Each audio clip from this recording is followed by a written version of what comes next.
¿Se acuerdan cómo es el tema? Entonces, nos paramos en el momento de la evidencia, de lo que llamamos evidencia nivel 1, y todo lo que se mueve hacia adelante es el punto de la innovación, de la intervención. El 3 anclaje por 3, como se llame, que quiere hacerlo. ¿Qué quiere decir después de la cirugía? ¿A qué tiempo? Y 3 años es generalmente cuando... ¿Dentro de los primeros 3 años? O a partir de los 3 años, porque el paciente en los 3 primeros años realmente no se luxa, pero se empieza a luxar después del 3er año. Lo que pasa es que si empezaste hace 2 años, ¿te va a servir? Y lo que pasa es que no hay trabajo de follow-up largo. En definitiva es, ¿cuál es la diferencia de la luxación a los 3 años postoperatoria en los pacientes con luxación de hombro operados con el anclaje en 3 puntos versus el anclaje... Pero él empezó a Punto hacer... simple versus punto cochino. Está bien, esa es la pregunta, ¿verdad? ¿Es una pregunta de qué tipo? Pero empezó hace 2 años, entonces no puede ser el seguimiento en 3. Sí, no, lo tiene hecho, supongamos que lo tenés hecho, ¿no? Sí, lo podemos hacer. Pero no pensé en la base de, pensé en la incertidumbre de que estamos un paso anterior al diseño. Estamos un paso anterior. El diseño es una patología bien clara, con 2 intervenciones bien diferentes, cuyo seguimiento es al menos 3 años, y el resultado, el endpoint final, es la luxación, que lo vamos a medir al menos hasta 3 años, ¿no? Esta es una pregunta de qué tipo. ¿Se acuerdan que había 4 tipos de preguntas? ¿Se acuerdan? Es lo mismo que la medicina clínica. Las áreas de investigación son etiología,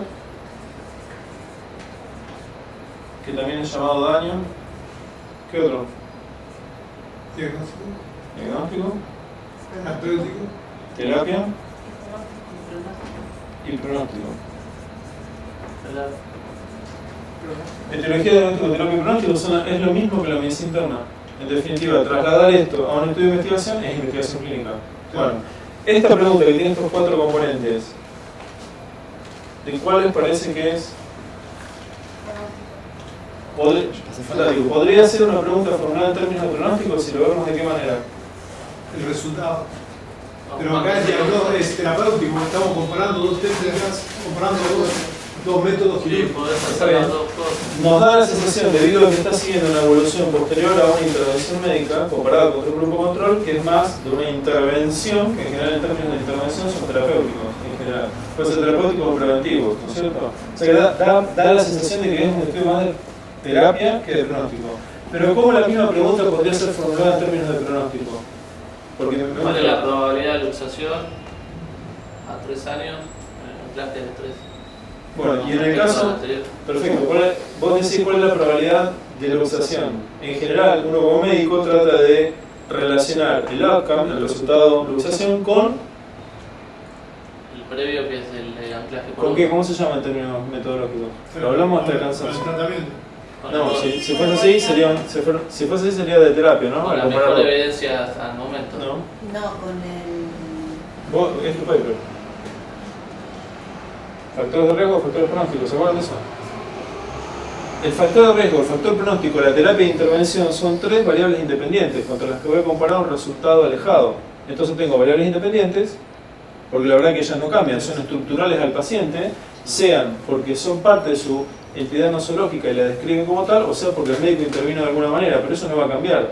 Lo que va a cambiar es potencialmente la evolución del paciente. Claro. Entonces, si fue una intervención decidida por un médico, en base a la evidencia previa o nueva, es un estudio de intervención. Si es algo inherente a la patología o al médico que lo rodea, es un estudio pronóstico, porque en definitiva estamos tratando de asociar, que es un término metodológico, asociar la diferente probabilidad de resultados evolutivos estando presente tal factor pronóstico o no, o haber sido sometido a tal intervención terapéutica o no. En definitiva es lo mismo, son 2 factores independientes que van a originar una diferente probabilidad evolutiva. Si fuese relacionado a la patología de base, hablamos de factores pronósticos, son estudios pronósticos.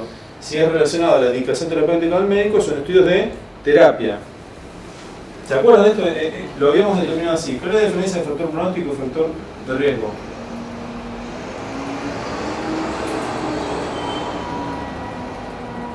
¿Se acuerdan que habíamos dicho que no era lo mismo un factor pronóstico y un factor de riesgo? ¿Cuándo es un factor? Nati lo había dicho muy bien. Sí. El factor de riesgo sería la probabilidad de que ocurra un daño, y el factor pronóstico era cuando un daño que había ocurrido un daño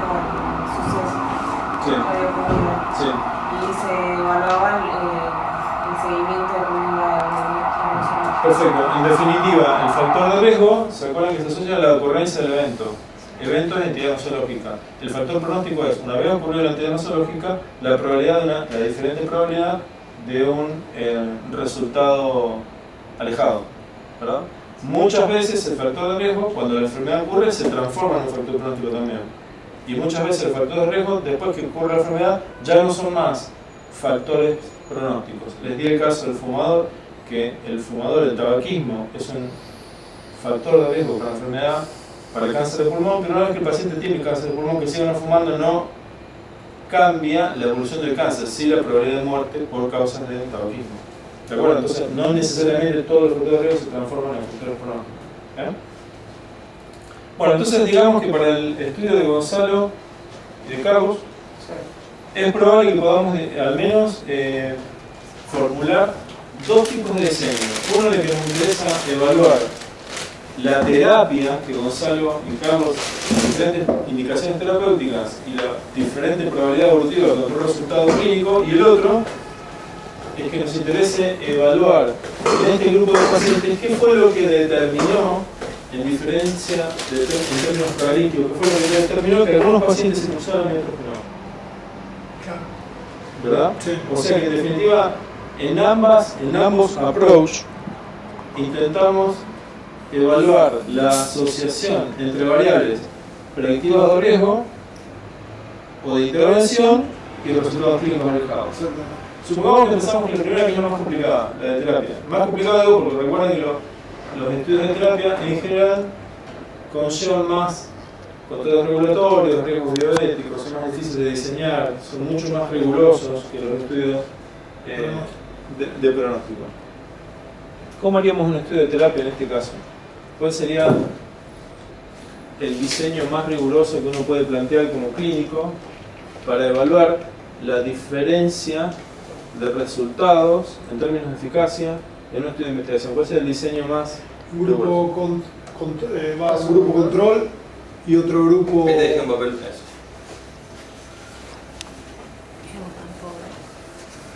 ¿Cómo se diferencian los estudios de investigación en general? ¿Cómo se clasifican? ¿Qué es lo primero que uno se pregunta cuando tiene un grupo de pacientes con una entidad patológica, una entidad nosológica de interés y pretende evaluar en esa entidad cualquiera de las cuatro cosas? ¿Qué fue lo que la provocó? ¿Cómo puedo diagnosticarla? ¿Cómo la predigo? ¿Cómo pronostico la enfermedad? ¿O de qué manera puedo cambiar su evolución con una intervención terapéutica? Todo ese universo de posibilidades tienen una diferente posibilidad de diseño aplicable a cada uno de ellos. En general, los diseños de estudio, ¿cómo se pueden clasificar? Desde lo más sencillo a lo más complejo. ¿Cómo arrancamos? ¿Retrospectivo o prospectivo? No. Si, Recuerda la primera pregunta que uno se hace. si va a haber alguna exposición o alguna intervención. ¿Qué me queda ya alguien que estudie? Vamos, Nati. Lo primero que me voy a preguntar con el grupo de mis pacientes es si voy a asignar una exposición.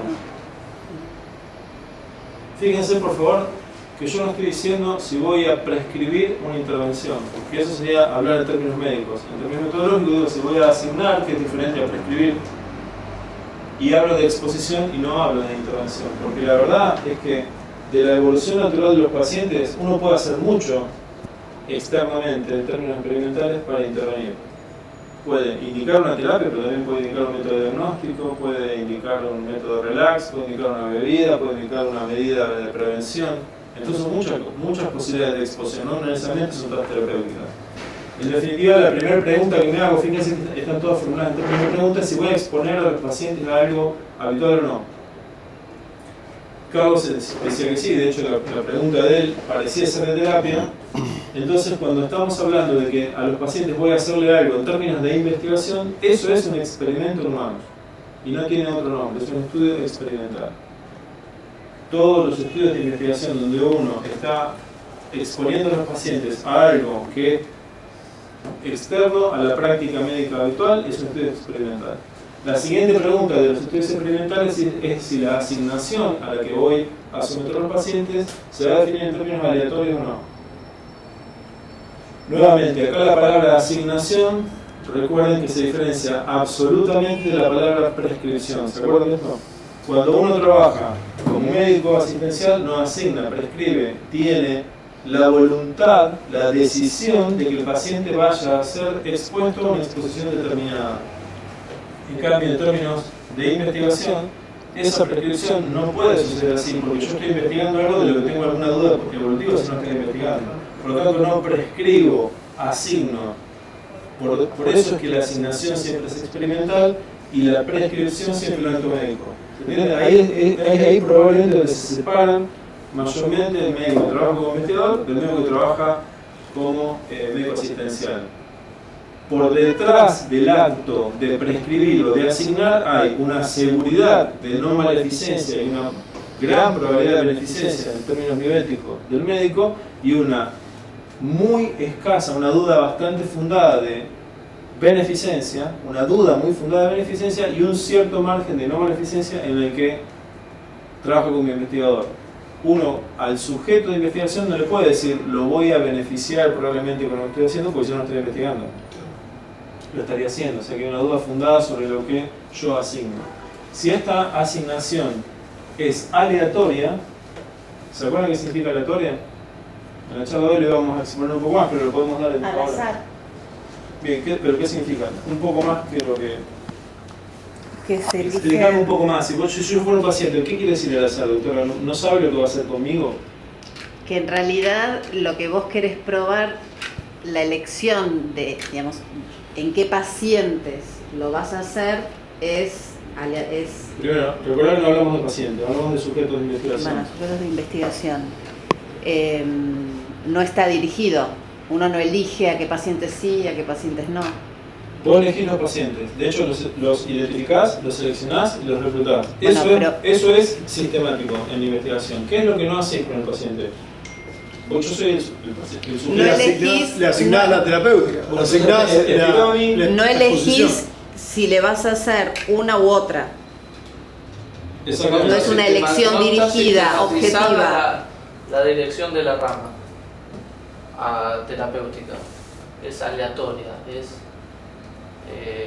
Claro, al paciente le puede tocar una u otra. definida en forma ¿Qué decir? Yo randómica. me están explicando a mí que yo que estoy en manos de ustedes, voy a aceptar que ustedes Terrible, puede tomen decir, una asignación. La a un- elección de lo que te vamos a hacer vos va a ser al azar. No, pero incluí en Doctor, yo me voy de acá. incluí en eso cuando el azar incluye a el placebo. Claro. ¿Dice? Sí, pero por eso. Pero lo que quiero es llevarlos al estrés de entender que se sacan la guardapolvo, se ponen el otro Sí, guardapolvo aparte de de decirle a un investigador. paciente tuyo, decir, mire, lo que yo le voy a hacer a usted o no le voy a hacer es al azar. Sí. ¡Wow! No, doctor, yo me voy, no quiero que Bueno, lo que me hagan a mí sea el yo me por voy, suerte. está bien, el yo me voy, el rechazo, la no aceptación, o sea, sería el reclutamiento, Sí. el rechazo voluntario a la posibilidad de reclutamiento en un estudio sucede en menos del 5% de los casos, entre el 5 y el 10%. La verdad que la buena relación que uno tiene y el entrenamiento de los investigadores en explicar perfectamente por qué es que necesitamos sujetos como él, con esa patología, que el conocimiento ha llegado hasta acá y no podemos evolucionar más y le pedimos que se someta a este experimento para, en forma solidaria, el conocimiento del que va a devenir ayudar a futuros pacientes, pero que la asignación aleatoria tiene la razón en que no podemos saber si ninguna de las dos intervenciones a las que vas a ser sometido es mejor que la otra, pero por otro lado, también tenemos cierta cuota de seguridad de que tampoco le estamos agregando un riesgo o el riesgo que estamos agregando ha sido calculado no solo por el investigador que formó el estudio, sino además por un comité de ética que está siguiendo lo que yo estoy haciendo. ¿No? Pero en definitiva es un experimento aleatorio. Significa que la asignación a la que los pacientes van a ser sometidos a un grupo de intervención u otro no los decide, no prescribe el médico independiente, sino que asigna al azar y es la herramienta metodológica más poderosa en investigación. Ya es como que el médico reclutaría al paciente porque selecciona el caso y dice, este es tu tratamiento, pero después hay un sistema al azar que dice el tratamiento A o el tratamiento B. Exactamente. O C o D o no. Sí. Bueno, ¿Y quién es el que hace esa selección al Bueno, azar? la asignación tiene una secuencia, porque los pacientes en general son series temporales, o sea, yo no veo todos los pacientes juntos. En general viene un paciente, luego viene otro y otro, sobre todo en las series que dependen de reclutamientos institucionales. En general uno ve un paciente, ve otro y ve otro. Lo que hace es generar una secuencia de aleatorización a través de números aleatorios. donde el investigador no puede prever a qué grupo va a ir el paciente que sigue. Es imposible de prever, porque en general los números aleatorios son impredecibles. Si no, yo podría prever de qué lado va a salir la moneda cada vez que la tiro, pero en realidad no lo puedo hacer. Y la secuenciación de números aleatorios está enmascarada al investigador. Por lo tanto, cada vez que se revela, cada vez que un paciente se recluta, lo que significa que primero fue seleccionado por cumplir con criterios de inclusión y exclusión, lo seleccionamos, en el caso clínico nos interesa, le pedimos su participación voluntaria a través de un consentimiento informado, eso significa que lo reclutamos, luego lo asignamos al azar, pero yo cuando lo asigno ingreso sus datos a un sistema de aleatorización que tiene ya cargada una serie aleatoria y eso me va a decir a qué ramo va y ahí se terminó mi posibilidad de decisión como médico, el paciente aceptó ser sometido de esta manera. ¿Estamos? En este caso que... Es retrospectivo. No, sigamos pensando en este caso. Sí. El reclutador y el que hace la intervención es el mismo grupo, ¿o no? Sí. Sí, en general los médicos ¿Cómo mantenés el...? Con aleatoriedad. ¿Cómo? Claro, Mantener la ¿quién me dice aleatoriedad? si le hago un punto colchonero o un punto simple? Porque yo lo recluto, yo lo opero, Sí. pero ¿quién se encarga de decir a este paciente le toca Vos mismo, tratamiento? sí, vos mismo lo podés hacer. Una pirinola con... No, ahora lo voy a mostrar. Ahí está, Ahora voy a mostrar. a ver, técnica, ya está. Porque aparte son prácticas... Pero me parece que lo que vos decís es más que nada estás medio orientado al ciego. Pero no, Claro, no quiero no, llevar a no, ese no, nivel de detalle, porque no va a llevar a ciego, porque... al enmascaramiento. Claro. Uno del enmascaramiento y el otro es el punto de que vos estás experimentando una práctica operador dependiente. Sí. Hay técnicas, ahora la vamos a... Entonces, si vos querés realmente probar Sí. esa práctica, la tiene que hacer la misma persona. Eso. Bueno, por eso digo, hay técnicas de comparabilidad, digamos, y hay técnicas de control de la curva de aprendizaje de un grupo versus otro, lo mejor es que el mismo grupo haga lo mismo. Claro. Y hay técnicas de enmascaramiento incluso de la terapia que uno está dando, ¿no? Sobre todo cuando trabaja con fármacos, las técnicas de quirúrgicas es imposible, digamos, de enmascarar nada. Hay algunas técnicas incluso... No, en este caso esconder Pero qué digamos- paciente es quién no tiene sentido. Y no, Está bien. no, La verdad que no tenía quirúrgica, ¿no? No, la técnica quirúrgica es difícil de enmascarar. Pero estamos acá, así que si asignamos forma aleatoria, lo consideramos un verdadero experimento. Fíjense que estamos en el extremo izquierdo, pero recuerden que el extremo izquierdo son los diseños más robustos, en términos que son los diseños que más nos determinan que si hay una asociación entre la diferencia de exposición a resultados y asociaciones causales. Por lo tanto, son el pilar de la evidencia médica. Así que si eligiésemos un ensayo clínico aleatorizado, que como digo está en el extremo, lo más complicado de llevar adelante, pero por otro lado son los datos que uno más lee como lector ávido, porque es la cúspide de la evidencia, ¿cómo deberíamos hacerlo? Entonces, un grupo de pacientes siempre son prospectivos, los ensayos aleatorizados, la técnica de la aleatorización no puede ser de otra manera más adelante. Se va a diseñar primero determinando un tamaño muestral, decidiendo qué pacientes incluir, haciendo una técnica de selección. Una vez que el paciente es seleccionado, se lo consulta si de su deseo participar y cuando es reclutado se lo pasa por un mecanismo de aleatorización y va a ir a una técnica u otra técnica. Lo que sí se puede hacer es que después del periodo de seguimiento, hasta el momento en el que evaluamos los resultados, si esa gente que evalúe allá no sepa a qué grupo fue sometido en el momento de la... Sí se pueden separar El grupo de personal de seguimiento de que evaluación hace de la- resultados con respecto a los que el primer- intervinieron, que es lo que hacemos nosotros que mente entramos en cráneo. Entonces los neuropsicólogos que ven los pacientes no saben de qué forma los tratamos de terapia intensiva.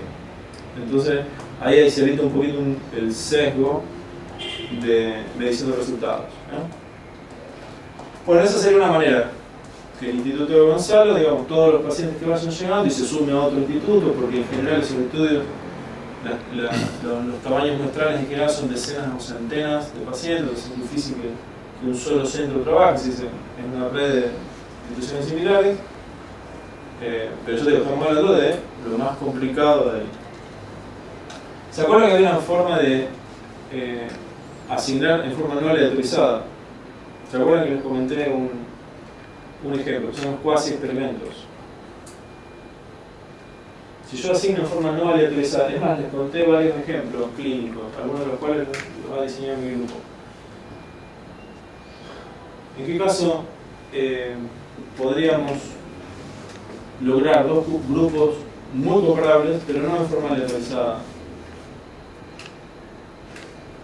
Les conté el caso de las enfermedades crónicas en la etapa mesetaria. Además, me dediqué bastante a hablar de eso. ¿Se acuerdan? Que uno tiene la posibilidad de que como la enfermedad ha llegado a un acné evolutivo, si uno interviene en el acné evolutivo, podría comparar al mismo paciente antes y después de la intervención. Claro. ¿Se acuerdan de eso? ¿Qué enfermedades, por ejemplo?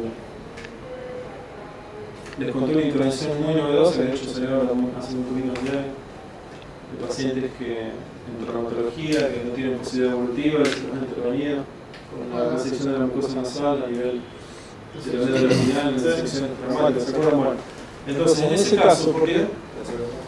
En ese caso, ¿qué es lo que uno trata de hacer como investigador? Uno trata de pensar que el grupo A y el grupo B van a tener una evolución A' y B', ¿cierto? Y trata de ver que la evolución de un grupo y de otro tenga un delta de resultados, o sea que se diferencien las evoluciones. Ese es el interés que uno tiene como investigador. Yo tengo mi corazoncito puesto en nada y digo, bueno, A' va a ser mejor que B', porque le tengo confianza a los 3 puntos que lo voy a hacer en vez de alguno, ¿verdad? Pero también es verdad que tenemos que asumir que la potencialidad de evolución tiene otros posibles factores que compiten contra A y B, que también pueden determinar la diferencia de resultados osteoporosis, el tratamiento, no sé, con corticoides, diferente estructura muscular, hay muchas otras cosas, ¿verdad? Eso es mi grupo. Digamos, A y B pueden ser las causas de que encuentren una diferencia evolutiva en la posibilidad del proceso de la luxación, pero también es verdad que pueden haber otras. Puede haber C, puede haber D, E, F, G, todas estas posibles variables, diferentes estructuras musculares, etc., también pueden provocar un aumento en la frecuencia de luxación, ¿verdad? La enorme belleza de la aleatorización es que logra que todas estas variables estén distribuidas homogéneamente entre los grupos, que sean grupos comparables. Recuerden ese término. Grupos comparables excepto la intervención. Entonces, todas las variables que tienen peso pronóstico sobre la posibilidad de luxación se van a distribuir aleatoriamente al azar, equilibradamente entre los grupos. Entonces van a ser grupos muy comparables en términos evolutivos, excepto por la intervención. Evita el sesgo. Evita toda influencia externa que no sea la intervención. ¿Se entiende? O sea, lo equilibra. Los pacientes del grupo A y los pacientes del grupo B van a ser comparables en términos pronósticos, excepto por la intervención. Y esa comparabilidad, ustedes la chequean cuando leen un paper en la famosa tabla 1. Edad, sexo, ustedes ven que ponen la probabilidad de un lado, pero en el otro, incluso algunos papers más antiguos le ponían el valor de P. Mirá, la misma edad tiene el grupo A, la misma edad que el grupo B, el mismo peso, la misma estructura muscular, todo lo que ustedes crean que tiene un peso pronóstico sobre la luxación, la aleatorización los logra equilibrar en los grupos, y ustedes van a ver en la famosa tabla 1, si ustedes como clínico creen que las variables con potencialidad pronóstica están equilibradamente distribuidas. Esa es la cualidad más importante de la aleatorización. Es tan potente la aleatorización, el azar, para distribuir en forma equitativa las variables pronósticas, excepto la intervención, que si encontramos una diferencia evolutiva de resultados, no nos cabe la menor duda que es debido a la intervención. Por eso es el diseño más utilizado, más potente en evaluar la eficacia de las intervenciones. No nos cabe la menor duda que si encontramos un delta evolutivo es debido a la causalidad de la intervención. ¿Estamos claros ahí? Ahora, al no aleatorizar y comparar grupos, pero en forma no aleatorizada, siempre existe la posibilidad que el delta del resultado que encontremos sea por un desbalance de variables pronósticas y no necesariamente por la diferencia de la intervención versus la intervención. Por lo tanto, los estudios de terapia no aleatorizados tienen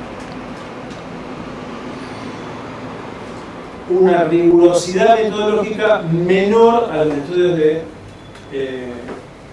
experimentales. Por eso, cuando uno los lee, las famosas cortes, las series de casos, etc., dicen, mirá que bueno, encontraron algo que podría ser demostrado en un estudio realizado. Formula excelentes preguntas de investigación, muestra tendencias evolutivas, nunca son evidencias indiscutibles. De hecho, ni siquiera los estudios realizados. Pero lo que quiero decir, uno va como subiendo los escalones de rigor hasta llegar a este punto. ¿Estamos?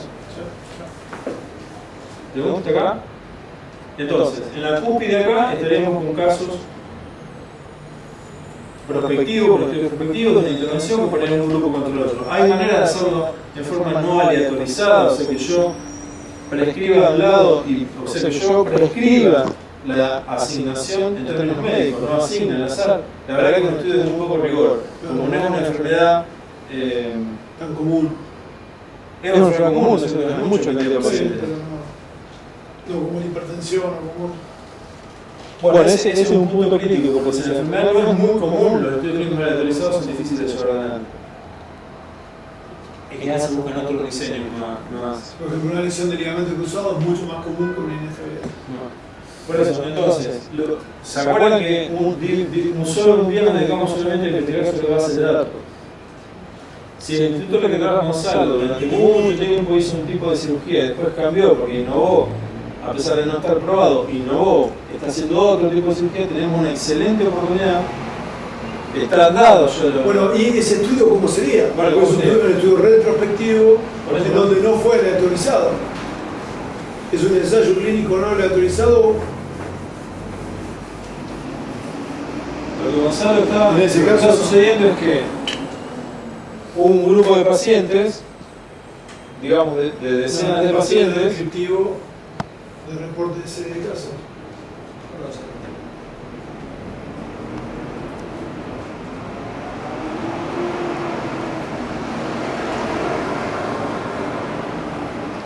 un grupo de pacientes que fueron sometidos a un tipo de intervención, que es el X, ¿verdad? Sí. Y otro grupo de pacientes, el X1, que fue sometido en forma temporal a otro tipo de intervención. Nosotros estamos guardando acá que es el presente. Sí. Que es el diseño Por que podemos supuesto. hacer. Por eso, Todos pero los pacientes, ustedes recuerden que al puntos intervenir simples con un grupo... y otro grupo de pacientes Por eso, puntos por eso. colchoneros. Este sería punto simple, ¿y este punto qué? Colchonero. Bueno. Este grupo de pacientes, que obviamente no entró en todo el mismo momento del tiempo, Claro. fue entrando a la clínica González y se lo fue operando de una manera. Por lo tanto, el periodo evolutivo, si es 3 años, también va a ser en una manera con un nuevo programa, ¿cierto? Este paciente entró acá, pero lo vamos a hacer acá cumplió 3 años, acá y acá. Lo importantísimo es que como es un estudio retrospectivo, porque lo vamos a ir a buscar la cohorte de pacientes de él, la vamos a ensamblar en el pasado, el periodo evolutivo ya pasó. Ya pasó el seguimiento de los pacientes, ¿verdad? A diferencia del prospectivo, donde yo ensamblo la cohorte acá y lo sigo en el tiempo hasta que se rompe, no se luxe. Acá ya lo operé y ya se luxaron o no se luxaron.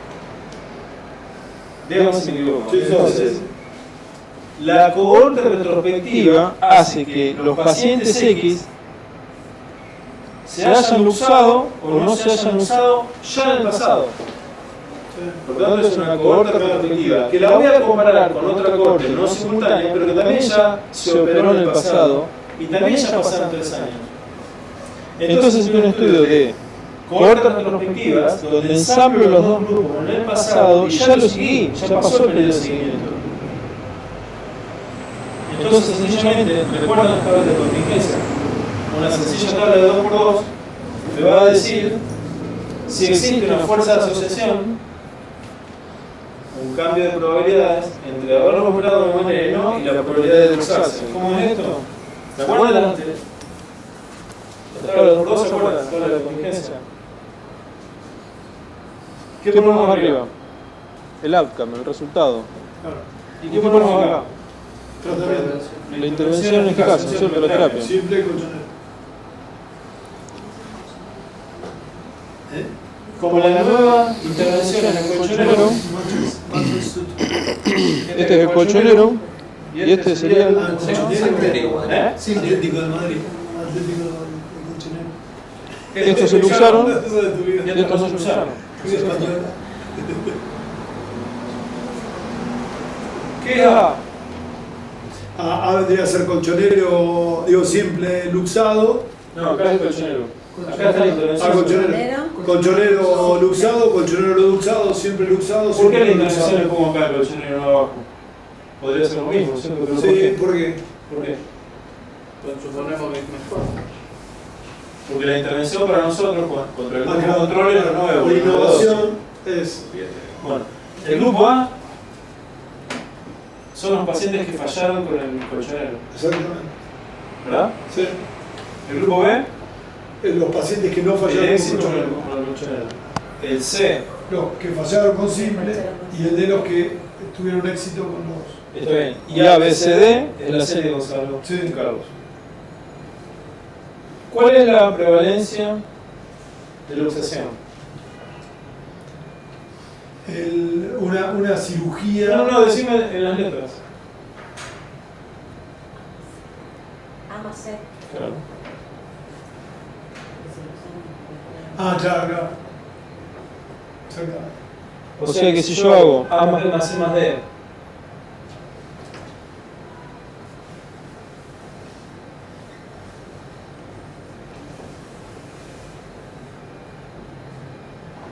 es la prevalencia de luxación en la serie de Gonzalo. Claro.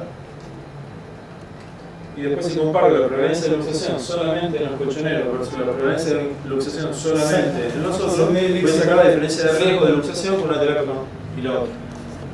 Repetí eso. Si yo comparo, ¿cuál es el riesgo de luxarse? ¿Cuál es el riesgo de luxarse con el A colchonero? sobre el total y C sobre el total. No, con el colchonero. Ah, bien. Ahora, esta es la prevalencia de luxación en la serie Gonzalo total. Ahora, hubo un riesgo de luxarse en el grupo tratado y hubo un riesgo de luxarse en el grupo control, ¿cierto? Bueno, ¿cuál es el riesgo de luxación en el grupo colchonero? Entonces A dividido A más B más C más D. ¿Por qué? En el grupo colchonero. No, A dividido A más C. A más B.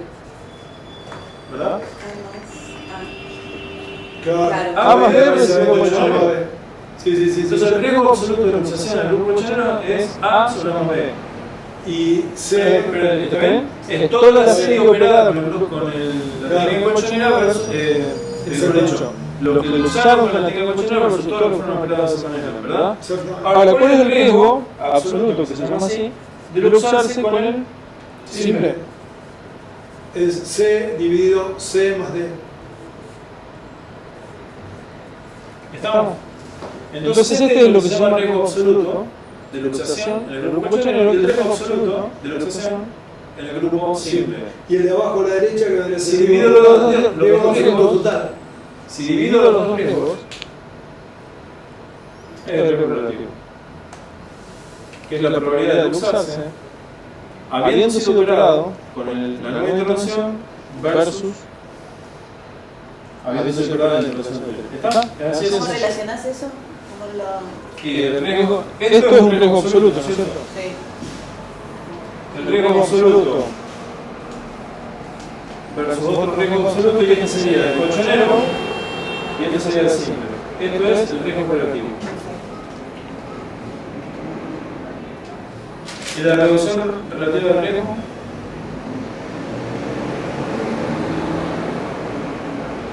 La reducción relativa del riesgo. La reducción.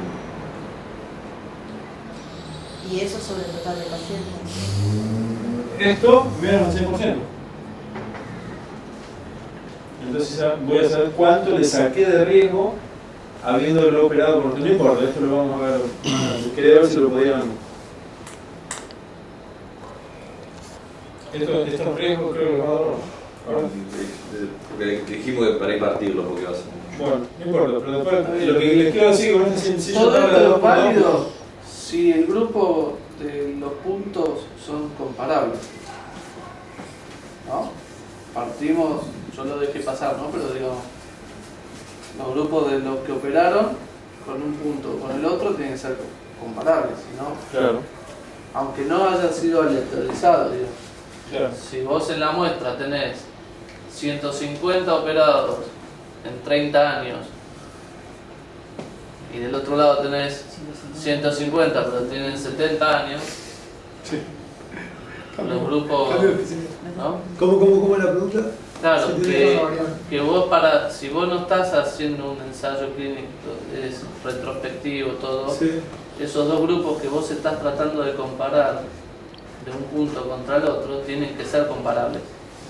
Ya no los podés Comparables, aleatorizar. En Pero cuanto sí, a las poblaciones. Claro, lo que tenés que hacer es la selección, pues no podés usar todos los casos en la corte, eso es lo que me Lo que pasa quería es que decir. desde el momento que vos utilizas una técnica nueva, más avanzada, en realidad la población tiene que ser comparable porque Pero lo que por haces eso es mejorar la técnica, la no tenés elegís que la hacer población. comparable a lo que tenés. Es que en realidad la población es la misma, es el paciente que llega con una luxación y cambiaste pacientes- la técnica quirúrgica. ¿O No no? estás actuando sobre la mayoría de los población. pacientes son pacientes jóvenes. No, primero la Eso, población ese es otro estudio que hay que hacer. Ya Los sé. pacientes jóvenes tienen una... Yo no estoy llevando un cacho más afuera de este caso, digo. Porque si te cambian las condiciones Absolutamente. poblacionales, Absolutamente. Sea algo como se te mudó la mitad de la Sí. ciudad que te rodea y tus pacientes cambian el promedio etario en 3 años, Sí, sí, entendiste, sí, sí. de 30 a 40, Y ya eso es son así. difícilmente Déjame- comparables. es así, Déjame déjame agregar agregar una complejidad más. Ustedes recuerden que él empezó con una técnica quirúrgica y después cambió y esta técnica ya no se hizo más. Entonces este grupo de pacientes que entró acá lo vamos a hacer durante un tiempo, pero seguramente que cuando hizo el switch de técnica no volvió a hacerse más esta técnica. Eso fue así. Entonces, esta serie de pacientes, este grupo de pacientes, no fue contemporáneo con este grupo. No. Entonces lo que en realidad está pasando es así, en términos temporales. Hasta acá se operó este grupo de pacientes y hasta acá se operó otro grupo de pacientes. Ya tenía una diferencia de temporalidad, ¿verdad? Desde el 99 hasta, no sé, o desde el 2000, suponete, 8 hasta el 2010, de una manera, del 2010 en adelante se operó de otra. O sea que ya hay un cambio de temporalidad. Porque ¿verdad? Y después arrancó otra corte. Entonces la corte, que un grupo de pacientes similares tratar de la misma manera puede ser simultánea o puede ser sucesiva. Esta es sucesiva. Las cortes sucesivas tienen menos rigor que las. Sí. Perdón, las cortes Yo la sucesivas tienen más rigor, las sucesivas tienen menos rigor que las simultáneas. a lo que yo apuntaba es que vos podés tener una corte, en principio, de, no sé, para tirar un número, 300 casos por lado, Sí. pero si vos decís, bueno, quiero que tenga mayor rigor y que Sí. tenga mayor, que sean mayormente comparables, podés Sí. eliminar casos para que las poblaciones que estés Claro, comparando. sean similares, es cierto. Bueno, no, Y- pero Y eso es lo que tenés que trabajar en el grupo. digamos. está bien, pero una manera también, como todos estos pacientes fueron sometidos a una intervención y estos a otra, y bueno, a los pacientes los ingresaba a todos, hay técnicas estadísticas en el periodo de análisis que van a determinar si las cortes son similares o no y qué peso tiene cada variable en la que no es similar. Técnicas de regresión, etc. Pero ya partimos de la base en que seguramente los grupos no son comparables porque no fueron sometidos a un proceso de aleatorización previa. Así que el término de comparable que le suena a la cabeza, la única forma de asegurarlo Aleatorio. es aleatorio. Por eso, Te ahorras el paso ese de, no sabía cómo expresarlo, pero decía, Claro. si había alguna técnica de para hacerlo tipo aleatorio o que sea más cerca de lo que es la una técnica en un ensayo clínico no aleatorizado que te haga los grupos comparables. Para evaluar cuán comparables son. Claro, Sí. o llevarlo hacia la comparabilidad. Claro. Que terminen siendo comparables aunque no lo sean desde un Bueno, momento. vos decís seleccionando Seleccionando. pacientes. Exacto. Bueno, entonces tiene dos opciones, Gonzalo, para saber si la terapia fue o no eficaz. O hace el análisis retrospectivo y lo empieza a tratar de una manera, a asignar de manera aleatoria a los grupos, o ya aprovecha la base de datos y en una semana sabe cómo le fue con aquellos pacientes y con esto, sabiendo el rigor de eso, es un poco menor. ¿Está? Si la base de datos la tenés, es muy sencillo de hacer.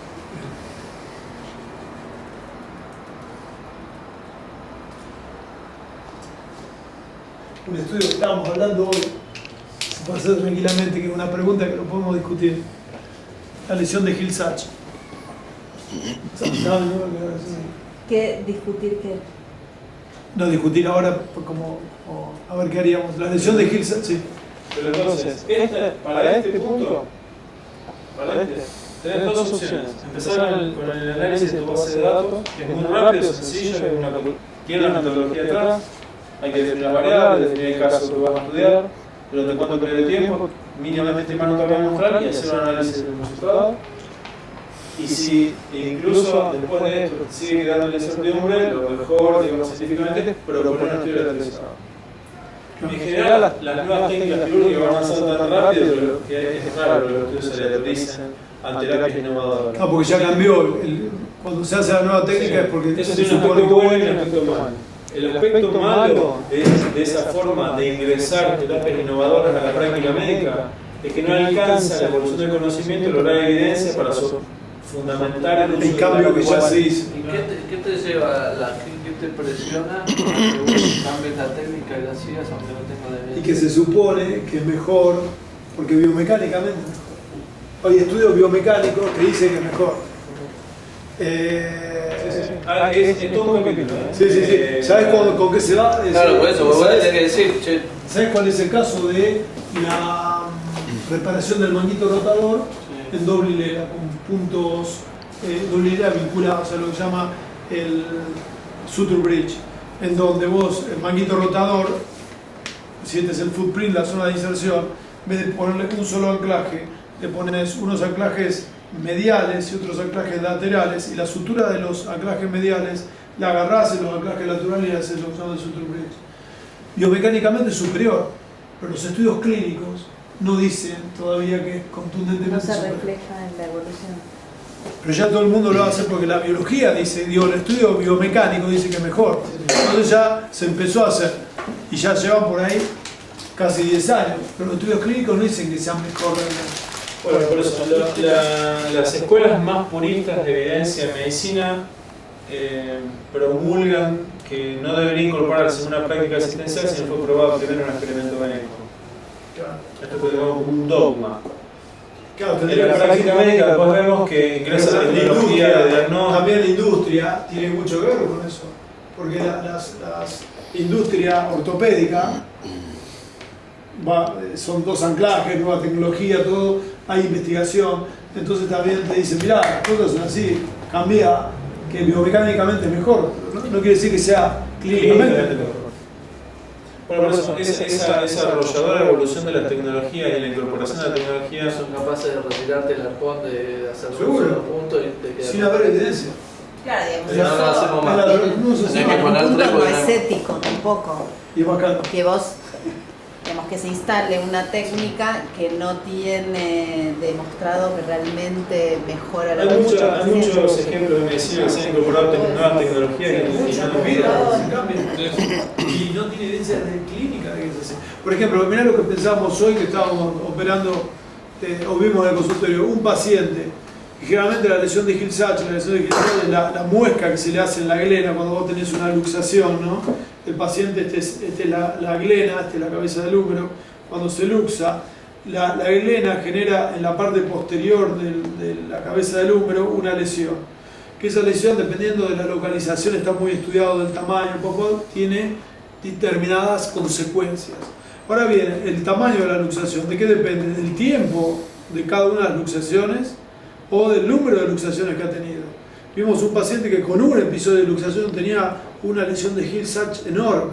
El tiempo que queda luxado. Claro, pero se lesionó jugando al fútbol.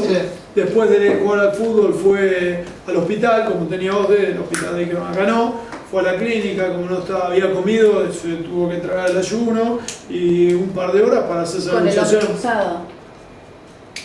Entonces, con un solo episodio, la idea sería ver una encuesta, si podemos hacer, agarrar todas las luxaciones que tengamos acá, inestabilidad de hombro con diagnóstico de luxación, y ver si fue el primer episodio, cuántos episodios tuvo, el tiempo que tuvo, ¿no? Entonces se puede ver la profundidad en base a ver cuántos episodios ha tenido, una simple encuesta, a ver, vos qué edad tenés, cuántos episodios, no, mi primer episodio, no tuve 5 episodios ya, Y bueno, ¿y cómo fueron cada uno de los episodios? Contame. Bueno, cada uno, no, el primero me lo coloqué solo en la cancha.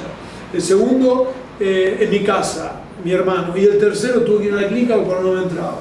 El primero tuve 5 minutos, el segundo media hora, el tercero 3 horas. Pero esas reducciones no son dolorosas. Por eso generalmente no se hacen, porque el espasmo muscular se hace cuando apenas te luxaste se pueden reducir. Pero cuando tenés dolor, es muy difícil reducirlo. Y hay que anestesiar al paciente. ¿Entendés? Entonces, es un estudio que lo podemos hacer nosotros acá en el centro de diagnóstico. Y ver la medición del tamaño. ¿Y por qué sería el tiempo en que Ese sería más sencillo porque no estás haciendo nada, solamente lo estás encuestando. ¿Y por qué crees que el tiempo tiene impacto en la secuela? Porque nosotros vemos pacientes que cuando se reducen rápidamente, que son muy laxos, y por ser laxos se reducen rápidamente, tienen una lesión de Hill-Sachs muy chiquita. Y cuando lleva mucho tiempo, la lesión de Hill-Sachs es enorme, que precisamente la lesión de Hill-Sachs está dada por la glena. Por el efecto impactada. mecánico sería. El choque, impacto. Entonces, bueno, ¿de qué depende la lesión de Hill-Sachs? Tanto la lesión de Hill-Sachs como la glena, ¿no? Porque la glena también se compacta y se fractura. Del tiempo de una luxación o de la suma de los tiempos de cada una de las luxaciones. O sea, del número de luxaciones o del tiempo. O de los dos. Pero un trabajo que no está publicado se podría hacer eso, siguiendo a los pacientes y encontrándolo. Con un buen estudio estadístico. ¿Eh? Nosotros lo que estamos haciendo es cuál es el incremento de la superficie ósea en los pacientes operados por inestabilidad del hombro. Juan, para atrás, Mario. La fuerza de luxación tiene que ver con la glena, 25% con la técnica. La ruptura de la arena. con la adaptación y con la fractura. Como lo dijiste vos, una torera agarró el toro, la barrió. Entonces se luxó, claro. Entonces, en el jugador de rugby, de fútbol americano, generalmente se compacta, pum, por la gran energía. O se fractura. La Pero glena. es algo, la glena, porque es algo de alta energía. Salta la glena por ser más débil que el tumor. Pero si vos seguís y tenés 100 primer episodios en tanta edad y vos agarrás y lo vamos haciendo prospectivos acá varios años con el número de resonancia que debemos tener acá, ¿entendés? Se puede hacer, y si vos le haces un seguimiento a la población y le haces una encuesta, yo creo que en un año podés tener muchísima información. Un trabajo ¿Y en original. qué circunstancias? ¿En qué circunstancias? El número de episodios, el deporte, el accidente. Y con una encuesta nada más. ¿Eso se puede hacer, Gustavo, o necesitas? Máximo si no tiene información regular. Si no la tiene, ahora pero más sencillo. ¿A eso se le dice a los residentes que le pregunten, le das la lista de Para, cosas que hay que las hacer? imágenes quedan en el PAX. Sí. Si vos después podés ir y repreguntarte un montón de cosas. Che, vamos a ver esto. Se hace la lista de preguntas y se interroga a todos los pacientes. Claro, pero las imágenes, vos después algo que te estabas fijando en la resonancia, te estabas fijando la lesión de Hill-Sachs, no vamos a fijarnos en la glena. Si empezás a fijar la glena, porque te surge la Empezás a pregunta. medir necesidades. ¿Lo pensás desde a nivel de encuesta? Sí. Máximo te lo vas a Yo hablando con Carlos de San Claro. Nicolás, me parece que el principal déficit que tienen ellos es la generación de base de datos, que o sea, tienen muchos pacientes, pero nunca han tenido una base de datos para volcar Bueno, eso. ese es el gran problema. Me imagino, sí, del que universal. no se dedica a la investigación, por supuesto. Viste, hay como una resistencia, como Pero si lo que una llama la base de atención, datos pero fuera. yo te- En realidad te permite organizar tu trabajo, tus pacientes, saber la Aparte, con el trabajo diario, Pero vas sabes- generando trabajo de investigación. Sí, meterías todo lo. Pero lo llamativo toda la es que, por ejemplo, yo información. mi residencia la hice de inicio, o sea, no había residencia en el lugar donde yo estaba y empecé a hacer la residencia. La Primera clínica, cama. claro, exactamente. Y lo primero que se pensó, digamos, a nivel estructural, usen a estos chicos para hacer base de datos, digamos. Y, o sea, ¿qué es lo que tendrían que aprovechar ustedes en relación a la residencia? De Porque todas maneras, las bases de datos no objetivadas, que serían las historias clínicas electrónicas, no necesariamente te van a contestar después a posteriores las preguntas de investigación. Vos lo pones todas las variables, no Y podés pero tomar no- todo lo que se te va a ocurrir una historia- y contar de acá a 10 años. Una historia clínica electrónica no tiene como objetivo responder preguntas de ninguna duda, investigación pero- en general. Pero generalmente pueden llegar a salir buenas preguntas también del análisis de la base de datos. Pero no mucho más que buenas preguntas. No, tal vez. No mucho más que No, buenas pero preguntas. cuanto más completa sea, más Es que es infinito el universo de variables. Pero Exactamente. nada. No, lo que te quiero decir es que si uno va a empezar a invertir en una pequeña clínica, invertir en términos de software, te conviene mucho más tener una historia clínica sencilla, digamos, no de cientos de miles de millones de variables, porque después tenés que el data entry, no, y además después no la llena nadie, y además requiere un tiempo humano enorme. En cambio, lo que te conviene es agilizarte en preguntas de investigación prospectivas y hacer satelitales a la base de datos madre que pregunten, que contesten esa pregunta, ni bien la contestaste, se terminó ese registro. Pensás en otra pregunta. Entonces los términos de electrónica, tenés siempre un medular, digamos, que es la historia clínica electrónica del paciente, y le vas añadiendo historias clínicas satelitales a la pregunta de investigación que te propones en ese momento. Las retrospectivas adolecen de miles de problemas. Las investigaciones retrospectivas con datos electrónicos, yo se los mostré la vez pasada, tienen mucha debilidad. Son muy buenas para periodos de tesis doctoral, no para la cuestión de formación, pero para una investigación formal es muy poco probable que lo puedas hacer con una base de datos ya recolectada. Lo que sí son excelentes para formular preguntas. Nosotros de hecho tenemos ingenieros trabajando con nosotros, ya sabemos que la base de datos nos costó una cantidad de dinero enorme, cuando termina el estudio, afuera. No lo usás para... No. Cuando viene el nuevo estudio se revisan todos los formularios, nuevamente de variables, etc. Hay que construir otra base de datos. Son las satelitales, ¿no? Digamos, creando solamente por una pregunta de investigación concreta.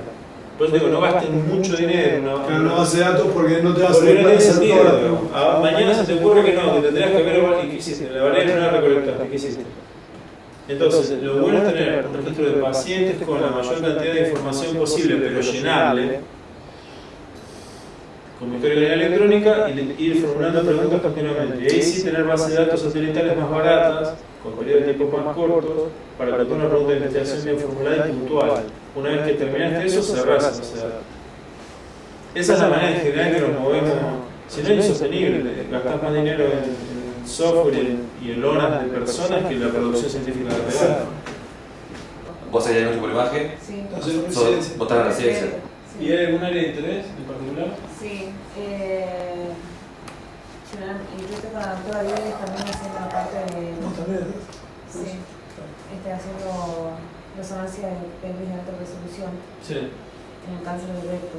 sí, yo soy un experto en esa área. Sí. ¿Y subiste una pregunta de investigación? No, la que subí era algo, pero no tenía nada que ver con la... que estaba mal formulada y que no tenía nada que ver con el cáncer de recto. Sí, vos la criticaste mucho, ¿no? Sí, Está un sí, poquito sí. guardada. No todo en el tono de voz que está guardada. Ustedes. En general, en la inmensa mayoría de los casos, los estudios de investigación, excepto los diagnósticos, todo el resto del planeta investiga tratando de que A se relacione con B o produzca B. Haya una asociación entre A y B. ¿No es cierto? Que pronostique ese factor de riesgo o esté asociado con un determinado daño o incluso hace una intervención que modifique la variable B, ¿verdad? Sí. Pero el diagnóstico esto no tiene nada que ver. No tiene ninguna lógica pensar que el resultado de un método de diagnóstico se va a asociar estadísticamente en forma significativa con otro. No tiene ningún sentido. Vos no indicás un método de diagnóstico para modificar un resultado, ¿verdad? No tiene nada que ver. Entonces, decime si me equivoco, que fue la clase anterior. Entonces, si bien el acceso a pacientes, los estudios observacionales de corte o incluso los aleatorizados, pueden ser hechos también con estudios de investigación, vos podés a un grupo de pacientes hacer un estudio y a otro hacerles otro, o sea, el diseño es parecido, la forma de analizarlo te acordás que no es la misma, las tablas de 2x2 no tenían nada que ver con estas tablas, ahí no hay riesgo, hay asociación, ¿te acordás? Que hablamos del rendimiento de los estudios. Entonces, como ustedes no tienen acceso, tal vez me estoy equivocando, pero tienen un gran acceso a la información clínica previa y posterior al paciente, excepto por el interrogatorio. Una forma de hacer buenos estudios de investigación realmente muy interesante para el lector son las discrepancias entre el observador. Una cosa que me parece que era aquello que me grabaron. ¿Te acordás que lo vimos? Sí. ¿Cómo se llama? Hablábamos de la reproducibilidad. Exactamente. ¿Se acuerdan? Sí. Y bueno, entonces vos hacés observar a un observador el resultado del método diagnóstico y ponés tuvo o no tuvo. Sí, pero eso después tiene que ser certificado por un método quirúrgico. No. Yo no estoy hablando que sea exacto. Ahí está la diferencia entre precisión y exactitud. No. Estoy hablando de reproducibilidad, no de exactitud. Bien, bien. Exactitud es comparar el resultado contra un gol estándar. Yo no quiero comparar contra un gol estándar, porque de hecho ellos no lo tienen. Pero sí tienen varios Sí, observadores. pero lo pueden tener con los resultados de Pero vamos un paso para atrás. Sí. Vamos un paso para atrás. ¿Se acuerdan que hay varios pasos que tienen que cumplir? Sí. ¿Qué sentido tendría medir la precisión si el método no es exacto o viceversa? ¿Para qué voy a medir la exactitud si es imposible de reproducir? ¿Verdad? Bueno, entonces lo que siempre ustedes quieren, y así, es los test de reproducibilidad. Claro. De hecho, los hago yo hasta con mi estudio, digamos. Si yo mido tomografía de cráneo para evaluar un trauma de cráneo grave, te la doy a medir a vos y la agarro a mi tomografía y te la doy a medir a vos y después comparo cómo le fue. Son estudios terriblemente publicables. Aparte, la masa de residentes y de médicos de staff, Es más, entonces. los estudios de reproducibilidad a través del índice kappa, que fue el que vimos la vez pasada, hasta son estudios de gestión. Porque ustedes pueden medir la curva de entrenamiento suponiendo que tienen un experto contra los residentes en evolución. Entonces vos vas viendo como el índice kappa... mejor no saber. Me quiero decir, hay una cantidad de posibilidades en diagnóstico que no necesariamente van a depender de que compares el rendimiento del resonador contra la anatomía patológica, que eso se llama exactitud. Yo les estoy hablando de reproducibilidad, de precisión, de concordancia interobservador.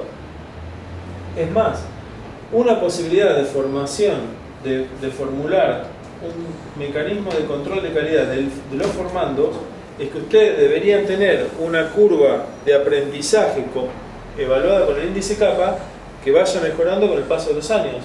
Si lo van haciendo continuamente, ustedes dicen, che, pero mirá, los residentes del segundo o tercero no mejoran el índice kappa como deberían. Que no es más que evaluar la precisión del observador. Si quieren bibliografía en esto, ¿se acuerdan que yo les di la clase del índice kappa? Es muy sencillo. Y se evaluar la eficiencia del método educativo también. El método educativo de la residencia. Sí. Claro, porque ves a ver cuánto están aprendiendo los residentes del primero, segundo, tercero. La variación del interobservador da para hacer, en métodos en institutos de diagnóstico, da para hacer muy. Digamos, el límite es la creatividad del que lo diseña. El límite es la creatividad del que lo diseña. Sí, de hecho, no sé, yo lo que más leo es enfermedades, o sea, imágenes ligadas al tórax, ¿no? Y todo lo que habla de nódulo pulmonar, todo lo que habla de, más que eso, más cáncer de Recuerden pulmón, que siempre hablan de la variabilidad interobservador, porque recuerden que la variabilidad, es más, si vos me decís, mis colegas no colaboran conmigo, pero la variabilidad no solo es interobservador, es intraobservador. Si yo te doy al azar un número de estudios, suponete que te doy 30 tomografías de cráneo, 30, pero te enmascaro los datos individuales de las 30, es muy poco probable que vos al repetirte en forma aleatoria las próximas 30 recuerdes lo que hiciste antes, ¿verdad? Sí. Vos te podés comparar con vos misma. Sí. O sea, que no es observador. Y ese trabajo tiene validez. Absolutamente, pero está plagado en la literatura. Yo les digo porque para cuando uno se va, hasta que te entrenes en la cuestión madures estadísticamente, como es una estadística, es una buena manera, son tablas de 2x2 donde vos la vas cargando y vas viendo los promedios de errores, los índices kappa, la diferencia entre el tiempo 1 del observador 1 y el tiempo 2 del mismo observador. ¿Me entendés? Es muy rica esa posibilidad de diseño. No tenés que ir a enormes dificultades. Yo sé que ustedes tienen dificultad de acceso a los pacientes en términos evolutivos y en términos de gol estándar, porque trabajan en un instituto de diagnóstico aislado. Pero digamos, los estudios de variabilidad inter e intraobservador son riquísimos, sobre todo porque tenés que crear bases de datos, definición de variables, la manera en que vas a medir el paciente, en este caso el estudio diagnóstico, debería ser la misma en todos los observadores si no estás introduciendo un sesgo de medición. ¿Verdad? O sea, tal vez agárrenlo por ese lado. Mirá, hasta hay estudios que demuestran que si vos a un radiólogo de tórax le das la información del paciente previo, yo se los comenté esto, darle información clínica a un radiólogo absolutamente modifica la posibilidad de resultados. Si a un neumonólogo le decís que el paciente tiene un cáncer de pulmón, seguramente le va a encontrar metástasis. O sea, la frecuencia excede los términos de chance. Claro. O sea que hay una asociación entre conocer clínicamente al paciente, obtener información clínica, con la posibilidad de dar un resultado positivo para cáncer metastásico. Entonces pueden publicar tanto, y son estudios que se publicarían en cualquier lado. ¿No ¿Me entendés? Es muy sencillo porque la imagen ya la tiene. ahí, pero... Mirá, yo te digo, el primer estudio que yo publiqué, agarré 30 tomografías de una base de datos de 300 pacientes, tomé al azar 30 tomografías de trauma de cráneo grave y se la di a 5 expertos en neurotrauma. Y agarré y medí el índice kappa para cada una de las categorías. Y fue publicado. Estuve en mi hospital, no tarde, digamos.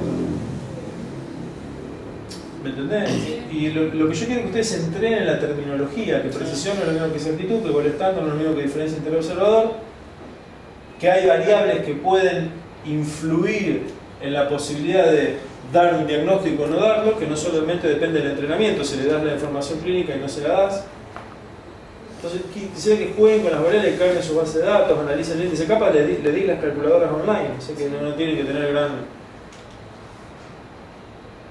Esa parte me gustaría que se sientan inquietos y tengan un pensamiento crítico de ese sentido, salgan un poquito de la clínica, que en definitiva si se ponen a pensar 100% clínica.